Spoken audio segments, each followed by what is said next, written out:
Tonight we're going to talk about Anthelmintics.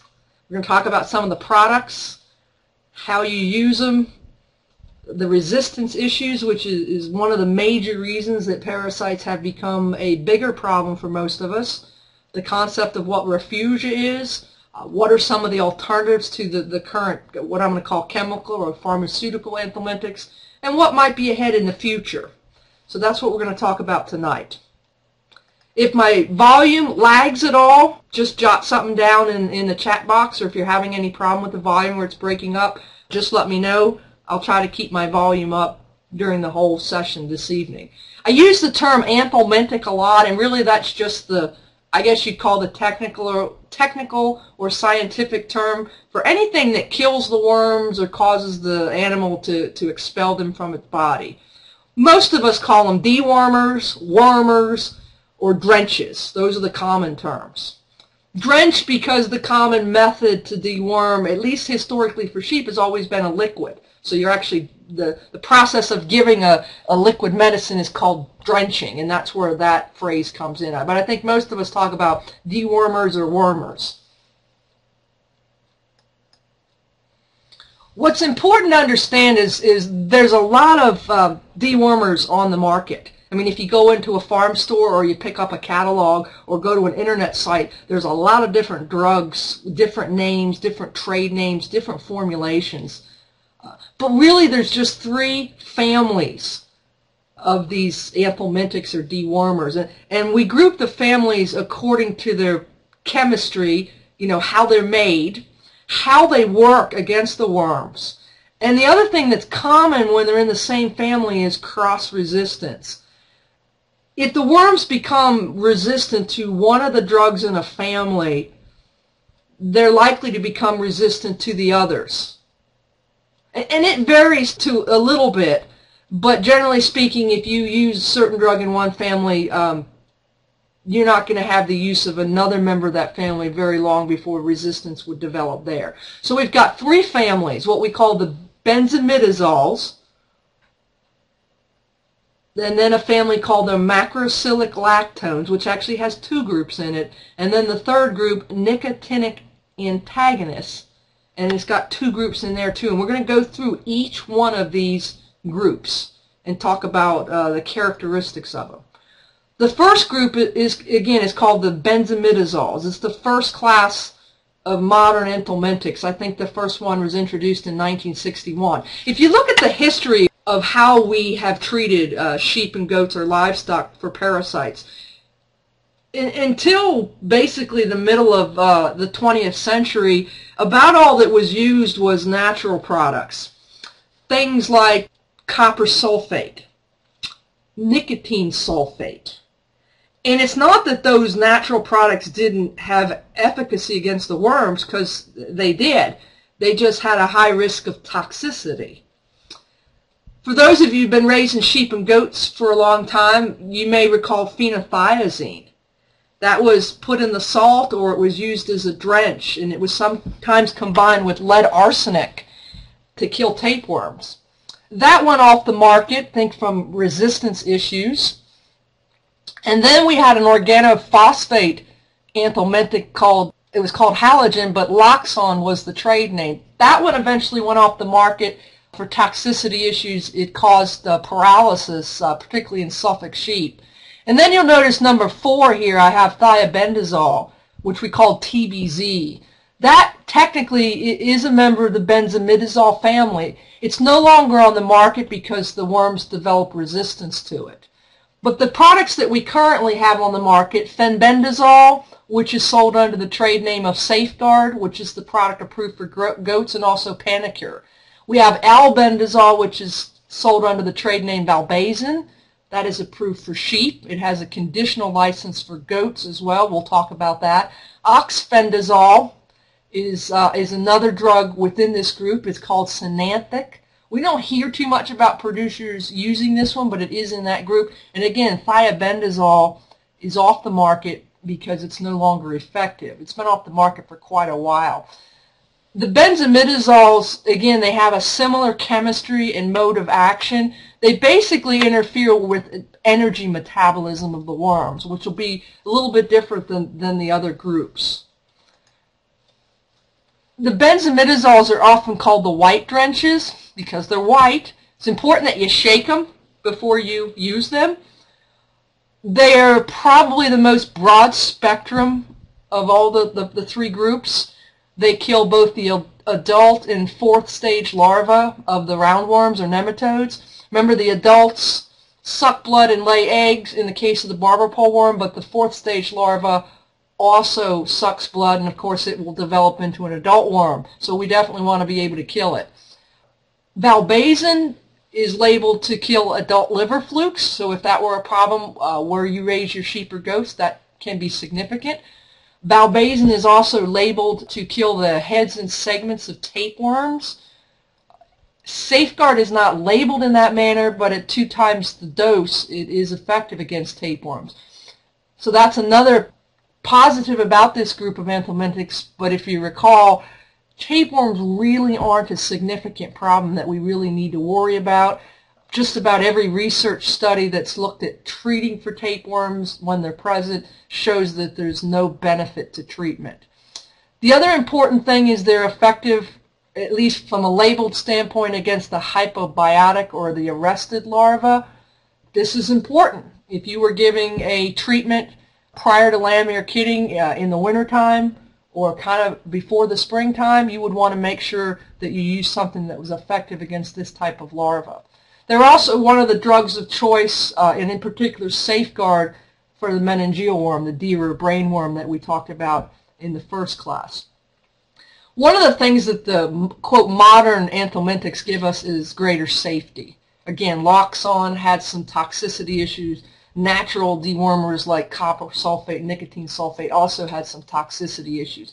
It's not that you couldn't overdose animals, but they have a pretty wide margin of safety. And the one exception in the benzimidazoles is Valbazen.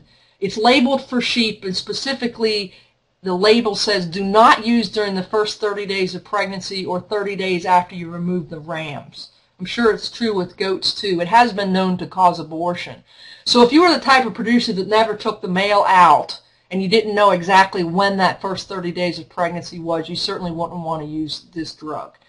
And of course, this is probably, as the oldest group of anthelmintics that we have of the modern anthelmintics, a lot of resistance has been found in these drugs. Resistance varies by geographic area, varies by farm, but pretty high level of resistance throughout this group of anthelmintics. Too bad, because again, if you look at the characteristics here, they're pretty impressive in terms of their broad spectrum and their margin of safety. But if they've developed resistance, they're not going to be able to do these things, or not going to be able to do them to the level that you would like. The second group and the newest family of anthelmintics are what we call the macrocyclic lactones.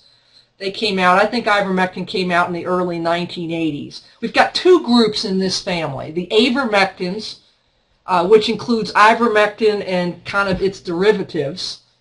Deworming, you see the other ones up there. Ivermectin, of course, is sold under the trade name Ivermec for sheep drench. There you see a couple of the other ones, Deworming sold as Dectomax.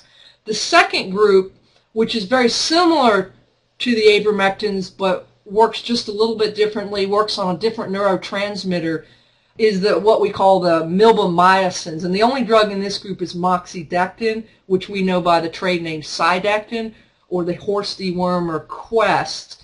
Moxidectin is the newest dewormer that we've had in this country, and I believe it was introduced in the late 1990s, so it's still been around for over 10 years. Of course, when it first came out, it came out only as a pour-on, and many sheep and goat producers used that pour-on as a drench, and then a year or 2 later it came out as both an injectable and a drench formulation for sheep.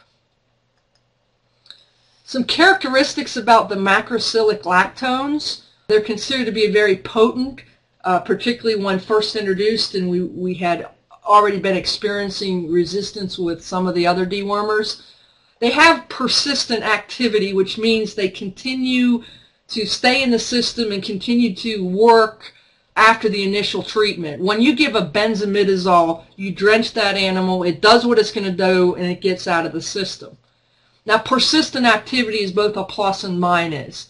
It's positive because actually if it continued to kill parasites, that would be a good thing, but it's also negative because it promotes drug resistance, because there's a less potent amount of the drug in the system. The worms are exposed to a kind of a more subclinical amount of the drug, and so it's easier for them to develop resistance.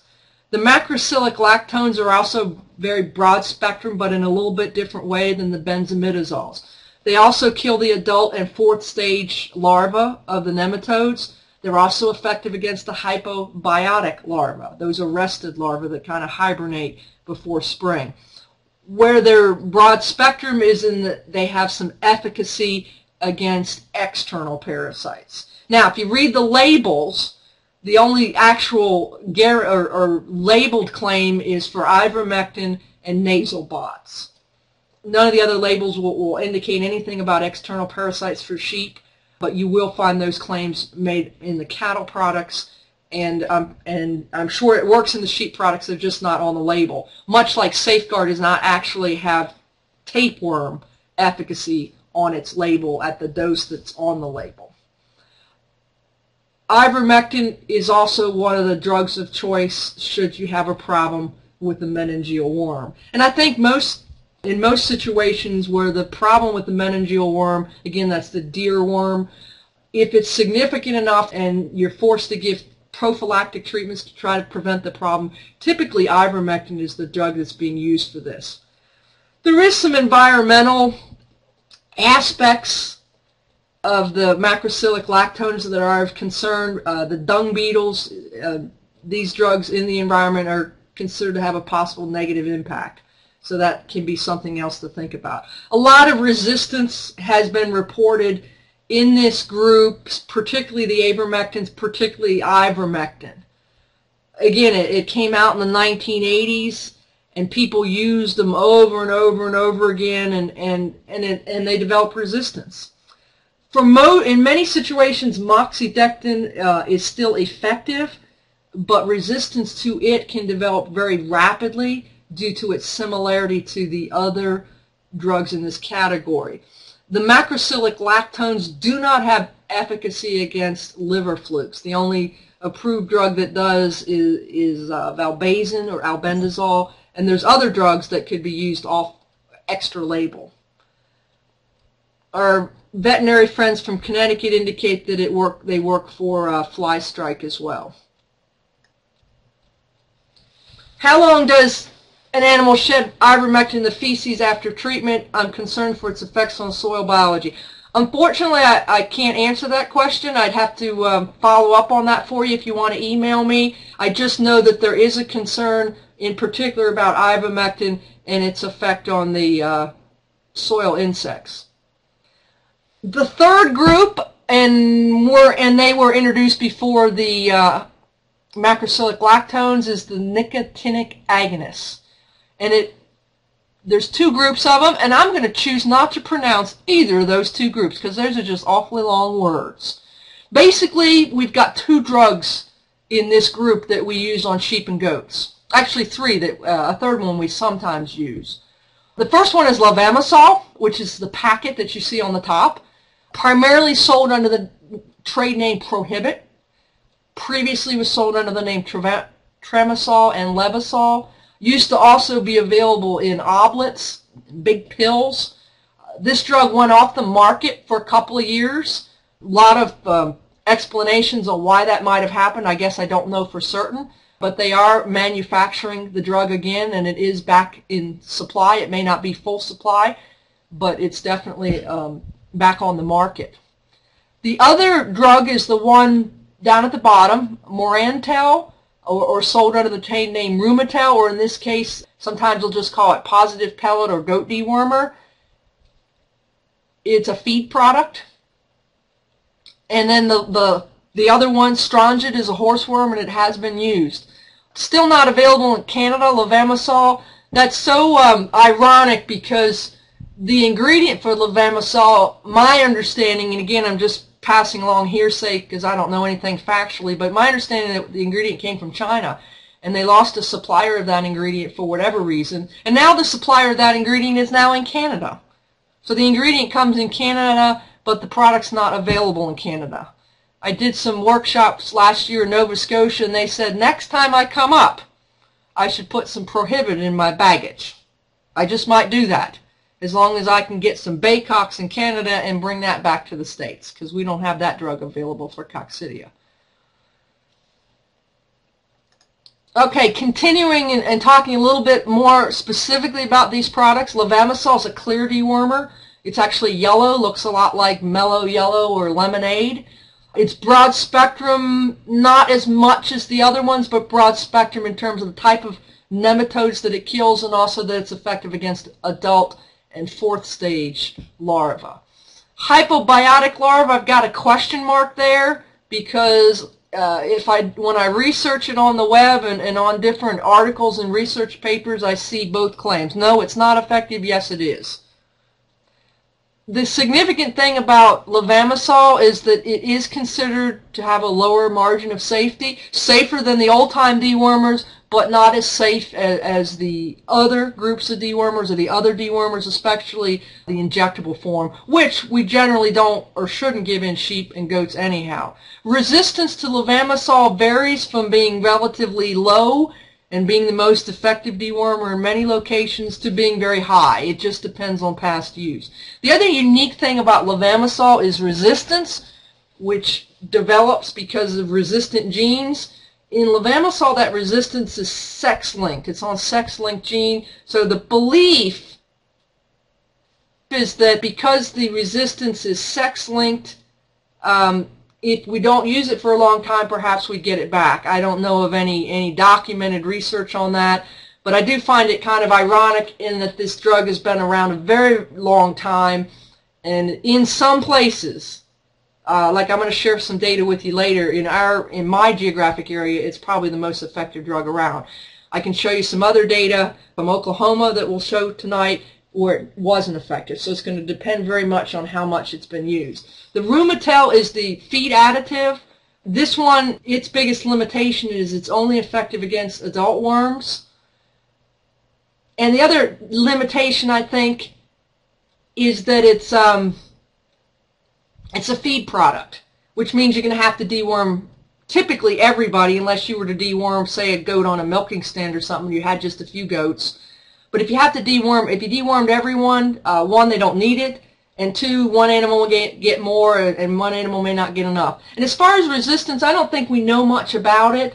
I think we were going to start to look at it when levamisole wasn't coming back on the market, but since levamisole has come back on the market, this one's kind of been secondary again in terms of research and effort. But it is a highly used product because, you know, I see it in all the feed stores. Just understand that it has some limitations. This slide right here tells you which drugs are FDA approved for use in sheep and goats in the United States. Obviously, for our Canadian friends, this isn't the case. For sheep, sheep producers are very lucky in the United States. We have a drug, not as lucky as other countries, believe me, but we're lucky in the sense that we have drugs in each of the categories, in each of the three Anthelmintic categories. We have Ivermectin sheep drench, we have Cydectin sheep drench, we have Prohibit drench, and we have Valbazen drench. So we've got products available in each of those groups. And needing a different product available in that group really isn't going to change anything. I mean, Ivermectin injectable doesn't work better than Ivermectin sheep drench. In fact, it has a lot of negatives. Dectomax is not going to work better than Ivermectin. There's going to be cross-resistance. Valbazen Safeguard, Valbazen's probably the one more effective. So again, you've got kind of the best drugs in each of those groups available to us, and hopefully they still work on your farm.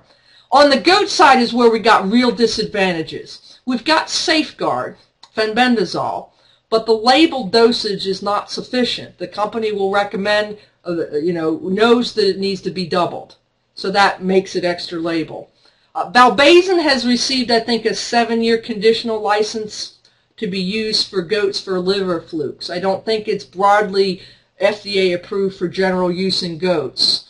And then, of course, the Rumetel premix, the goat dewormer, or the goat pellets, they are also approved for goats. This is just what's FDA approved. Realize you can buy most of these products over the counter, but do understand what's approved, and when a drug's not approved, you're supposed to work with a veterinarian. Here's the withdrawal periods on the different anthelmintics that we have for sheep and goats.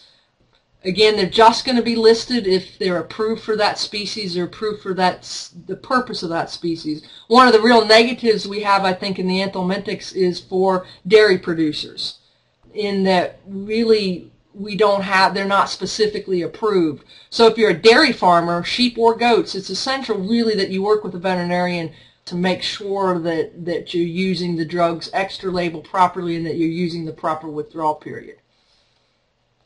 Now, of course, what happens is we end up using drugs extra label. Again, we don't have to in sheep. We've got all the drugs approved. Now, if you felt you needed to use a higher dose for sheep, that would constitute extra label drug use. But to switch to a different formulation would not constitute extra label drug use, nor would it really do you any good. But goats are a different story because really we don't have much approved for them. So these, just for your own purposes, these are some withdrawal periods for the different drugs for goats when using them extra label. And this is primarily from a fact sheet at Langston University, part of their meat goat training. And the information source is actually what we call the Food Animal Residue Avoidance Database. And this is where you can get, or where you can get the withdrawal periods of for drugs that are used extra label. I noticed that Steve put the withdrawal period for milk in the chat box. So these will never be on the label because they're not approved for goats, but this gives you a general guideline on what those withdrawal periods are. The one that's really interesting is Cydectin injectable. We used to use this product in our goat test, and at the time we did not know that the withdrawal period was 128 days. This drug hangs around in the system for a long time. Again, particularly with the injectable products. The drench products kind of get in and get out. The injectable products hang around for a very long time. And so we can't use this product anymore because our goat test is only 100 days. And we want to be able to market some of those for meat. We want to be able to slaughter some of those for carcass data. So we're going to go back to the drench. In fact, the Southern Consortium for Small Ruminant Parasite Control basically recommends that you use the Cydectin sheep drench for goats, and we're going to go back to using that. Again, that's still extra label, though. But this is just a good reference for you to know what those withdrawal periods are. And again, Steve added the fact that Prohibit has a 96-hour withdrawal period for milk. When you talk about the anthelmintics nowadays, you can't help from talking about the resistance. And, you know, 50 years ago, or I should say 20 or 30 years ago, when we had a lot of these products, they largely worked. And it wasn't a problem. The problem you had was you still needed to know how to control parasites, but you could depend on the anthelmintic to do what you intended for it to do. Well, now, all these years later, we have a lot of resistance problems. And resistance is simply the ability of the worm to survive that treatment. Like the picture shows, I may start out with 4 worms, and of course we'd multiply this by many factors, and it may only kill 75% of them. The official definition is 95% or less, sometimes 90% or less. If a drug's still 90% effective, it's still going to do a good job for you, but just realize it's only going in one direction, and that's getting more resistant. The anthelmintic resistance is pretty widespread in the parasites of sheep and goats, and also horses. And it's been reported in all the anthelmintics. It's developing in cattle parasites as well, and has also been detected in pig parasites. But sheep and goats are the worst, along with horses. And the reality is, it's not only likely, but it's inevitable that it's going to develop wherever anthelmintics are frequently used. Because no matter what, any kind of treatment, the bug, the worm, the bacteria, not all of them are going to be killed. Something's going to survive, and that one's going to go on and produce the next generation of resistant parasites. This was a study done in the Mid-Atlantic area by Delaware State University, looking at the different products that we have and the resistance that was found on farms in the Mid-Atlantic area. I think it's Maryland, Delaware, Pennsylvania, Virginia, and West Virginia for the first table.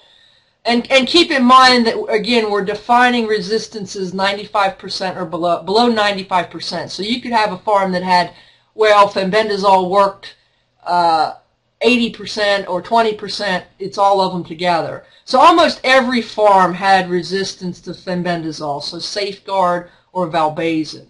And they tested this using what's called a larval development assay. We talked about that test last time, where they hatch the eggs and test the larva for all resistance to all the anthelmintics. More than half of the farms had resistance to ivermectin. About half of them had already had resistance to moxidectin. Initially, moxidectin is believed to kill ivermectin-resistant worms, but again, resistance is going to develop pretty fast because they have a similar chemistry. In contrast, only 28% of the farms had resistance to levamisole. So in the Mid-Atlantic area, that seemed to be the most effective one. The study on the right, they did 9 farms, and they looked at resistance using either the larva assay or the fecal egg count reduction test.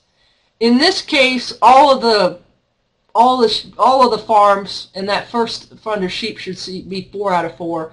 All of them had resistance to Safeguard, Valbazen, all the goat farms to ivermectin, all but one of the sheep farms to ivermectin. Moxidectin better in the farms that this was tested on. Still half for the sheep farms, but only 1 out of 5 of the goat farms. Levamisole, again, was the most effective dewormer on these farms in the Mid-Atlantic region. Only 1 out of the 9 farms had resistance to levamisole. Resistance is going to vary by geographic region. Again, likely to be higher in our most humid climates, say Louisiana, Florida, where they've had to use the anthelmintics more frequently. And then as I go farther north, say to Connecticut, or Canada, it's probably still, we have resistance. Maybe it's not as high because we didn't have to use the anthelmintics as frequently. It's also going to vary by individual farm, by the anthelmintics that you've used, how frequently you've used them, where you've brought animals in from. The thing to keep in mind is that the resistance is permanent. Question about why the low resistance to levamisole. Low usage due to ivermectin. I certainly think that's part of it. I remember using levamisole as a kid, back in the 70s or 80s. In fact, American Cyanamid used to give me packets of Tramasol, what it was called then, to distribute to producers in West Virginia. This was the first job I had out of college. They were really pushing it. So it was used in the past. But I also think, as Steve mentioned, I don't think the goat people used it a lot. I think they kind of stayed away from it, and then again, maybe because of the resistance being a bit different, maybe it develops slower, maybe it can come back. There's a lot of different reasons why it could be true. But it does seem to be, at least in the Mid-Atlantic area, seems to be more effective. What causes anthelmintic resistance? Clearly, frequent deworming. The more you deworm, the more you expose the worms to the drug, the more survive. The more survive that go on to breed and to create superworms or resistant worms. And it's a combination of things, treating all the animals at the same time, treating them frequently, going down the line like this shows in this picture, going down the line with that backpack drencher and drenching every animal in that chute, filling it up and doing them again. That's the old way, and that old way did work up to a point, but now we have the resistance issues. If you treated all these animals and put them on a clean pasture, which used to be the recommendation, the only parasites that would develop on that pasture would be resistant. So now the idea would be to put them on a contaminated pasture so that you would have a mix of susceptible and resistant worms. The other belief, major cause that people cite, or the experts cite, of why we develop resistance, besides the obvious overuse of the products, is underdosing. Every time we underdose, we expose the worm to a lower level of the product. It makes it easier to develop resistance. We don't weigh our animals enough. We think we can guess their weight, but we really can't. If we were using like an automatic syringe, the idea is to calibrate or set that piece of equipment for the heaviest animals in the group, not the average in the group. So underdosing because we don't know the weight. And I would expect, you think about toxicity issues as well.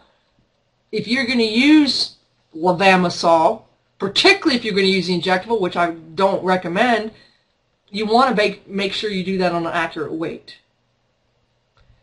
And then the other one, kind of the newer problem, is the anthelmintics with residual activity, meaning the drug still stays in the system but at a much lower level.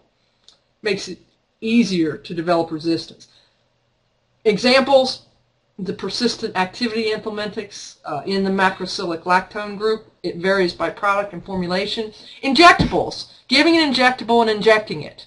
It's not that the drug's not effective, because they actually believe Cydectin injectable is more effective, or more of it gets into the system than the drench, but it stays in the system, so again the worm's exposed to a low level. Pouring the dewormer on the back of a goat, those dewormers are made for cattle. So let's say some of it gets in there, or even a lot of it gets in there, you're still going to have a lower level. If you insisted on using injectables and pour-ons, which there's really no reason to, but if you insisted on it, it would probably be better to use them orally. How effective are the whey tape measures? I think they've proven to be pretty decent on dairy goats. I don't know if there's been any studies on say, boar goats. I don't know. But really, every producer should have access to some sort of scales. Whether you share them, borrow them, use your bathroom scale, do something. You need to have access to a scale, not just for weighing animals to treat them, but for lots of reasons. Somebody out there might want to comment on the whey tapes for goats. An important concept when we talk about resistance, and this is basically a kind of a new word the scientists have coined, it's called Refuge. Worms in Refuge. These are simply worms that have not been exposed to anthelmintic treatment. We had 10 animals, we dewormed 8 of them. The worms in 2 of those animals were not exposed to treatment. They're in Refuge. They'll continue to breed and create susceptible genes to that worm population. So these Refugia, or worms in Refuge, can still be killed by the anthelmintic treatment. And again, what's important to understand is that worms, bacteria, whatever, there's always going to be survival. There are always going to be some that are resistant. This picture from New Zealand kind of shows you've got the S for susceptible, the R for resistant, and then you deworm them, and all you have left are the resistant. And then you do that on a flock level. So nowadays we got to be concerned not just about breeding sheep or breeding goats, but breeding worms and trying to keep susceptible genes in that population. So the idea is that we want to do this. We want to keep those genes, those worms in the system. That's going to slow the development of anthelmintic resistance. Even if a drug is, say, 70% effective, we want to keep it at 70 as long as we can. Even if the drug's 20, we want to keep these drugs the level that they have as long as we can. And so we can do that by selective deworming, things that the FAMACHA system and the 5-point check help you do. And the whole idea is that we don't treat everyone. We treat the ones who need it when they need it, and we always leave some animals untreated. Because it's rare that the entire group of animals need deworm, particularly if we talk about adults. So the idea is only to deworm those who need it. And then getting back to that idea of where do you put them after they've been treated? Well, if I only treat a few, I'm not overly concerned because I'll still be putting susceptible worms out on the pasture. But again, if you did a flock treatment, say you dewormed the ewes prior to lambing or you dewormed at weaning, make sure you put those, don't put them on a clean pasture, or if you did put them on a clean pasture, make sure you follow that pasture up with animals that haven't been untreated, animals that can dirty it up. So when you deworm and move to different pastures, just think it through. Think it through and think what kind of parasites are going to be on that pasture. Think it through. Another recommendation for dealing with anthelmintic resistance is the idea of combining anthelmintics. And in this case, I mean combining them by giving them both but not making them into a cocktail. But you would use 2 drugs from 2 different classes, or you'd use one from each. In fact, it's a really good strategy when you bring new animals in and you don't want to introduce resistant worms. Are there times during gestation not to use it? I've been told the last month or so. I'm not aware if Prohibit is given orally and given at the proper dosage. I'm not aware of any problems. Again, I'm only aware of problems, and it's on the label, with valbazen. But a lot of it depends on you following the label directions in terms of the proper formulation, proper technique, you know, that sort of thing. The reason to combine the drugs, several reasons. Well, the idea is we want to delay development of resistant worms because we want a more effective treatment. We can broaden the spectrum of activity. Again, if I combined Ivermectin with valbazen, I've added tapeworms to the Ivermectin side, and I've added external parasites to the valbazen side. So I've got more broad spectrum activity. But the more important one is a synergistic effect. For some reason, those 2 drugs together are more effective than separately. And I'm going to share with you some of Steve Hart's work, some preliminary work that he's been doing with goats in Oklahoma. And I hope he doesn't mind me sharing this. But he's got 2 different studies here where the animals were treated either with one drug or a combination of drugs. And I want you to notice, let's just start with the first 2. Albendazole by itself is 76% effective. It reduced fecal egg count by 76%. That's what that FECR, fecal egg count reduction percent, 76. Levamisole only was 39% effective. But when you combine those 2, instead of being the average between 76 and 39, they were 98% effective. That was a very effective treatment when they were combined. As far as giving them at the same time, in our goat test, again, I'm not talking about mixing a cocktail. We give them one after the other. If you had an animal in quarantine, you could give it one day after the other. But if that animal is healthy, we give one drug after the other. Again, we don't mix them. The combination of levamisole and moxidectin, again, it was basically an effective treatment, whereas individually neither of them were. A second study, just again show you a second study, a higher efficacy, in fact dramatic results in this second study. It only involved 4 animals per treatment, but still is an indication of how using both drugs you get a synergistic effect with these drugs. It's a temporary fix, though. Keep in mind, temporary fix. We need to move towards the idea that we selectively deworm and that we do things that number is fewer and fewer all the time. We can't depend too much on this strategy either. Okay, when we do use the anthelmintics, we want to make sure that we use it properly. Again, weight. We need to make sure we dose based on accurate weights. Generally speaking, goats require higher doses of the anthelmintics, usually 1.5 to 2 times the sheep or goat dose. They metabolize the dewormer more quickly than sheep or cattle. The 1.5 is usually the recommendation for levamisole, for the oral levamisole, 2.5% for the other products. We want to make sure all the anthelmintics are administered orally. orally using something like that, where you've got a nozzle, a long nozzle that can get back over the tongue. You want to make sure you use the oral drench, liquid suspensions, those types of formulations. And there's certainly some evidence to suggest that if you're able to fast the animal before you treat them, you may increase the efficacy. That's not always possible, but it is something that's shown to increase the efficacy. Orally, drenching, giving oral medication is an extremely important skill that every sheep and goat producer should have. And the first time you do it, that may come spitting back out at you, kind of like a bolus. But once you get the hang of it, to me, that's much easier than giving injections, and it's definitely the method by which we want to deworm. You need to use the proper equipment.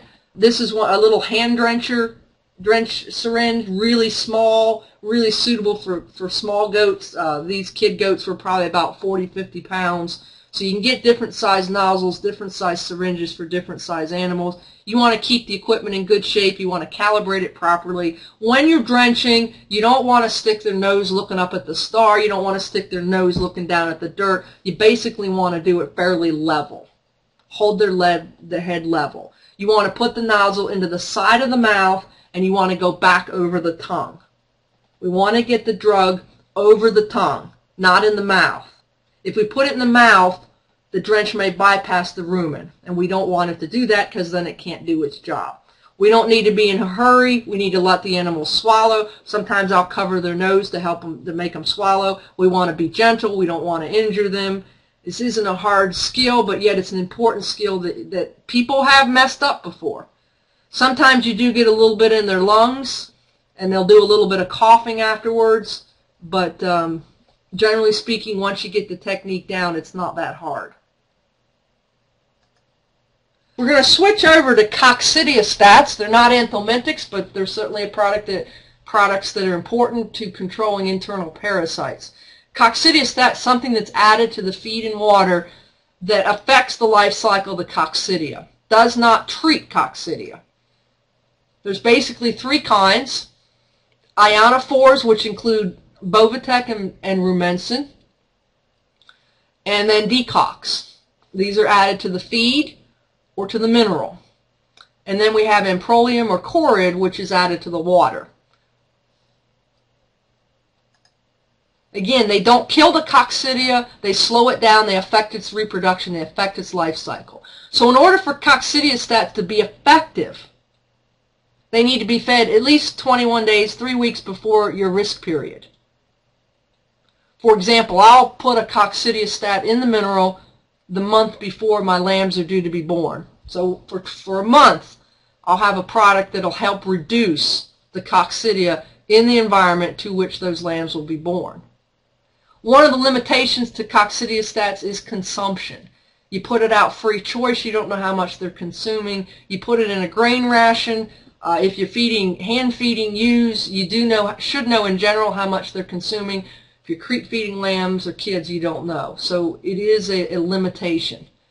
It's not something that we should feed year-round. We do have some concern with resistance developing in the Coccidia Stats as well. So we need to feed it during the risk periods, which are during the nursing period, around the weaning time as well.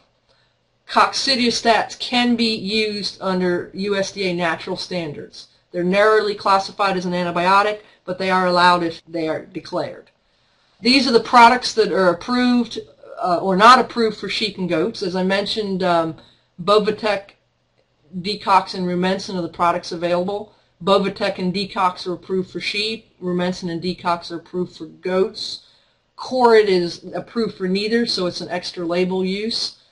As was mentioned in the chat box, Rumensin can be toxic to both equines and dogs. The other ones, you won't find that on their label, but I certainly would not allow access to those either. One of the neat things about the Coccidia Stats is there is no slaughter withdrawal period. Now, if we have clinically sick animals with coccidiosis, and that determination is made primarily by looking at the clinical signs and the situation, such as a young lamb here, which is a probable coccidia case, Coccidia Stats aren't going to do a thing. They will not treat coccidia. At this point, you need something that's going to treat it, not prevent it. By the time an animal is clinically parasitized, he needs that treatment individually. He doesn't need it in a bucket of water to drink. He needs it drenched. Again, none of the drugs that are used to treat coccidiosis are FDA approved for sheep and goats, so you have to be working with a veterinarian. And you must meet the requirements for extra label drug use. There's two treatment choices. I'm going to talk about both of them. Down in red on the next few slides is the URL for a fact sheet that gives you dosages both for prevention and treatment of not only these two products but also the Coccidia Stats. So the one most commonly used is called Corid or Amprolium. It's labeled as a treatment and prevention for beef and dairy cattle. The prevention is a 21-day program. Treatment is 5 days. Corid mimics thiamine and causes a thiamine deficiency in the coccidia, and they die from malnutrition. Because of that mode of action, polioencephalomalacia, we commonly just call polio, is a possible side effect. Polio is a thiamine deficiency. It's not necessarily common, but is possible. So Corid can be used both as a prevention and a treatment, and it's based on how you give it and how you dilute it as to which one it is.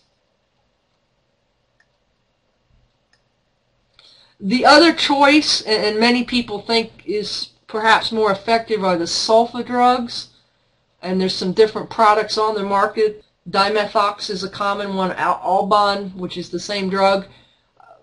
From a label standpoint, it's used to treat many different infections, but it's a common treatment for coccidiosis. Causes a folic acid deficiency in the coccidia. Again, the fact sheet below would give you some dosages for lambs. Well, let's switch to kind of what's new in parasite control. Those are the drugs. I think a lot of you understand what's available, but what might we be looking at in the future? Well, there are two new anthelmintics in the pipeline. One is called Zolvix. It's a completely new class of anthelmintic, has a different mode of action. And what that means is in all the research and in its commercial use, it is effective against the worms that have developed resistance to all the other anthelmintics. And it's getting more and more available all the time. New Zealand, Australia, Europe, the UK, South America. My understanding is that clinical trials are underway in the U.S. and that we should get this product in the U.S. It's a drench. It's orange. And the important thing to realize about this drug, though, is it's not the savior. We would risk the same thing with this drug as what we did to Ivermectin and all the rest of them. We would want to use it selectively so that we could have it for as long as possible. When we get it in the U.S., I can't begin to tell you. Will it be approved for sheep? Will it be approved for goats? I can't begin to tell you that either, but the hopes is that it will be put on our market and that we will use it properly and not destroy its effectiveness like we have the others. Although it did take us a while to ruin the other ones. Steve mentioned that it's in the approval process, but not likely approved for sheep, which is disheartening, but what happens when it gets in the country anyhow, though. The other product, StarTect, is a combination drug, a new anthelmintic class, new mode of action. In talking to one of the parasitologists at the recent meeting in Oklahoma City, she didn't think this one would likely ever be available here. But hopefully the Zolvix will. Whether or not it's approved for sheep and goats is a different story, and what formulation is also a different story. Now let's talk about a few other things about options, potential options for controlling parasites. Copper. Copper has historically been used, copper sulfate, a drench. Primarily we stopped using it for safety reasons. Again, toxicity issues. Our concern, of course, is with sheep. It would not be near the risk with goats. Copper has also been included in mineral mixes and feed supplements, and of course everybody would love that idea of, well, I just add a little bit more copper and it'll keep parasites under control. From what I've read and my understanding, and Steve can add to this if he knows additional information, but usually in order to get enough copper in there to have any effect on parasites, it's going to be toxic to the sheep. Again, goats could be a different story. The one that has more potential is the third one, the bolus, copper oxide wire particles, and I'm going to talk a little bit about that.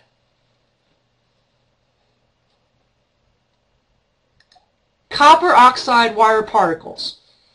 There's a fact sheet. Actually, I noticed I put the URL at the top and the bottom. This is a fact sheet that cites a lot of the research that's been done. This has been a heavily researched product in terms of using it for parasite control in sheep and goats. The fact sheet goes into the research and also some recommendations. There's a product called Coppersure that is on the market. It's a cattle supplement. I don't know if you can tell from the pictures, but the boluses are pretty darn big. And then I open one of the boluses and you can see they're wire particles. What you do is you weigh and you repackage those little wire particles into smaller capsules to dosages that you can give sheep and goats. So you would buy that product and repackage them into small capsules. Capsules that perhaps you could get through a pharmacy or something like that. And then you'd need a way to weigh them. The research has given as little as ½ gram to as much as 4 grams for 2 lambs and kids. It's only effective against the barber pole worm. So if other worms were a problem, it's not going to have any efficacy. The mechanism of action is not totally understood of why it works. Why this is a better option than copper sulfate is because this form of copper is poorly absorbed compared to copper sulfate. So if this is something that interests you, particularly if you're a goat person, go ahead and look that fact sheet up, read that fact sheet. I'm often a person who thinks, well, if I do still have efficacy with the commercial dewormers, I'm probably going to stick with those. Particularly if I'm a sheep person. My understanding is as I've gone through and listened to a lot of the research is it's effective for the young animals, hasn't been effective for the older ones, and it's varied in its effectiveness. And what's important about this is you don't just go out and give everybody a copper bolus. You use the selective deworming concept. So you check for matcha scores and then you use it accordingly.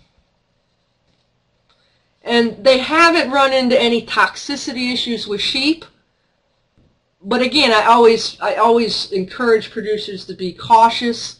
If the chemical dewormers still work, I would favor those. I would favor the management practice that can keep deworming to a minimum, because the research hasn't been done in a lot of different areas or with a lot of different breeds. But it is a possible option, particularly for goat people. What about natural anthelmintics? And by that I mean stuff that has anthelmintic properties. Stuff that affects worms in some way or another. And this list is in no way complete, but it's just some of the stuff that's being looked at for its effect on parasites. I can honestly tell you, at least before we get to bioactive plants, none of those products up there have consistently had any effect on parasites. Meaning they'll look at fecal egg counts and packed cell volumes, and there'll be no difference between the animals given these products and the animals that serve as the control. That's not to say that we might not figure out, at some point maybe we're not using the right form or the right dosage or something like that. Oregano oil has been also looked at for natural coccidia control. Research is going to continue into these, and I think a lot of other different things, and my hopes is that we may be able to figure some stuff out. The bioactive plants, although not consistently effective, have certainly shown some promise. I don't know how to say that, Artemisia species, that includes wormwood. Sericea lespedeza we talked about in, I think, the second session. There is a good fact sheet on that as well. bird's foot trefoil and chicory, not nearly researched as much, certainly in this country. All of these are kind of like the copper oxide, and that there's, especially the sericea lespedeza, has certainly shown some efficacy. It's not always consistent, you know, but they definitely have shown some activity, and they're continuing to research that. Another aspect, and I think we're going to see kind of some renewed interest in this, is what they call the nematode trapping fungus. You actually would feed these fungal spores to the livestock as part of their diet. Those spores would pass through their digestive system, be deposited in the feces, and the spores would germinate alongside the eggs, only the spores would eventually trap and feed on the newly emerging larva. So while they're not going to affect the parasite inside of the animal, they're going to disrupt the life cycle, which should put less contamination on the pasture, which should mean we have to treat fewer animals. There's no commercial product available yet, but they're working on that. And again, I think based on our meeting in Oklahoma City here recently, it looked like that we were kind of going to rejuvenate the work in that and hopefully get a product available. And this is something that you can combine with other things. In fact, some of this slide kind of is probably my opinion more than anything, but I see these natural anthelmintics, maybe with the exception of the copper oxide, they're not going to be able to replace when you need to use a drug therapeutically. You know, you have a parasitized animal, he has a FAMACHA score of 5, you're probably not going to be able to dose him with garlic juice or tell him to go eat sericea lespedeza. Copper oxide might be different. I have heard where that's been given and had, you know, and reduced a FAMACHA or improved a FAMACHA score. Where I think most of these natural products, and Steve, feel free to pipe in on this, is they're going to reduce the overall need for deworming. Because if they disrupt the parasite's life cycle, like the fungus, or with the sericea lespedeza, we find that when they graze, in particular, Steve pointed out that when they graze it fresh, it's been consistently effective. Here in recent times, they've been looking at pellets that they've made out of the leaf meal, and that's not always been consistent. As long as they're grazing it, consuming it, they have low egg counts. You know, they're doing well, but once they come off of it, you know, then they get reinfected. But I think a lot of these things might end up fitting into a system. Steve's the one who actually one time suggested that the problem with diatomaceous earth being ineffective was maybe we're looking at it the wrong way. You know, maybe somehow it's helping with the entire system. So I look at a lot of these natural things as kind of a part of an integrated system or a holistic system that we all need to be doing. We need to be doing lots of different things that's going to minimize our need to deworm. And if we're able to do all this stuff and we only need to deworm 2 lambs or kids for the whole summer, you know, that would be great. We can greatly minimize, or if I was organic and I only needed to do 2, well, that's only 2 that I wouldn't be able to sell organic. So I think a lot of these things are going to fit into a system, much like some of those management practices we talked about in terms of rotational grazing, resting pastures, these alternative foragers. I think they're going to fit into a system, is kind of how I look at them. The last thing I want to just briefly talk about, and I look at it as something possible in the future, but perhaps not, I don't know, but they have been looking at vaccines, particularly for the barber pole worm, and really up to this point they've had very limited success in developing a vaccine for internal parasites. But last year this consortium of institutions received a huge grant from the European Union to develop vaccines against worms. And there currently is I haven't been able to find much more information out on it, but there was a vaccine developed for the barber pole worm. It was developed in Scotland, and it's now being tested in Australia. I haven't, again, seen much more about it. And of course the question would be the same thing with Zolvix, the new anthelmintic, is if they do develop one, would it ever be available to producers in the U.S.? So that's, is there resistance to natural dewormers that can develop? I know one of the interesting things that can happen, it's not a resistance issue, but when copper oxide wire particles are used a lot, and maybe the same thing could be true with Sericea lespedeza, is that they reduce the barber pole infection. And to some degree, the infections kind of change. They go from being barber pole worm, but they go to being the other worms. Of course, barber pole is still the most deadly worm, but they have seen greater numbers of the other ones, or at least a greater percentage of the other one, as those alternative methods have controlled the barber pole worm. As far as just in general, I guess it's hard to say, because the whole concept of a natural dewormer, we really don't have one yet. Again, with the exception might be copper oxide, and so far they haven't seen that because it's relatively new and not necessarily widely used in the industry either.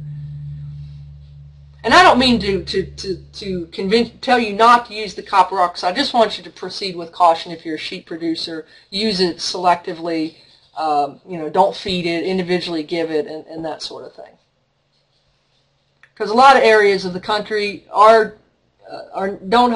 do have copper toxicity as a risk. There can be parts of the country where deficiencies are a potential problem, but generally speaking, it's usually been more of a toxicity issue than a deficiency issue. So just proceed with caution. That's all I ever suggest. And I'd rather see people give the copper oxide wire particles than try to start monkeying around with the minerals in the feed. Well, that concludes this evening's webinar in terms of the presentation. Happy to stay on for questions. Again, just a reminder that the recordings will eventually be edited and made public at that website,